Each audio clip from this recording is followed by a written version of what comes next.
السلام عليكم ورحمة الله وبركاته. أهلا بكم، يا رب تكونوا جميعا بخير. مع نهاية دور المجموعات لكأس العرب 2025 فهنكون على موعد مع 4 مواجهات في منتهى القوة في الربع النهائي. فمع تأهل فلسطين من المجموعة الأولى متصدرة للمجموعة وسوريا في المركز الثاني، وتأهل المغرب من المجموعة الثانية متصدرة والسعودية في المركز الثاني، وتأهل الأردن من المجموعة الثالثة متصدرة والإمارات في المركز الثاني، وفي المجموعة الرابعة والأخيرة الجزائر متصدرة والعراق في المركز الثاني. فهنكون قدام 4 مواجهات في منتهى القوة، سواء فلسطين في مواجهة السعودية أو الأردن في مواجهة العراق، واللي من هنا هيكون الطرف الأول في نصف النهائي.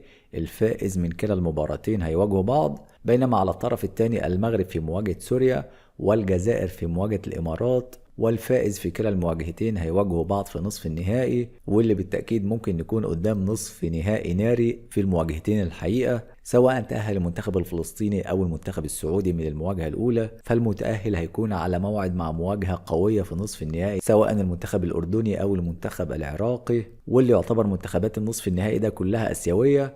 بينما على الناحية التانية ممكن نشوف مواجهة إفريقية أو آسيوية في نصف النهائي، فممكن نلاقي المغرب في مواجهة الجزائر في مواجهة بالتأكيد هتكون في منتهى القوة، أو مواجهة آسيوية سوريا في مواجهة الإمارات. قولوا لي ايه توقعاتكم لمباراتي نصف النهائي والنهائي، ممكن يكون بين مين ومين، ومين يكون بطل النسخة الحالية من كأس العرب؟ مستني رأيكم وتوقعاتكم في التعليقات، وشكرا للمتابعة وسلام.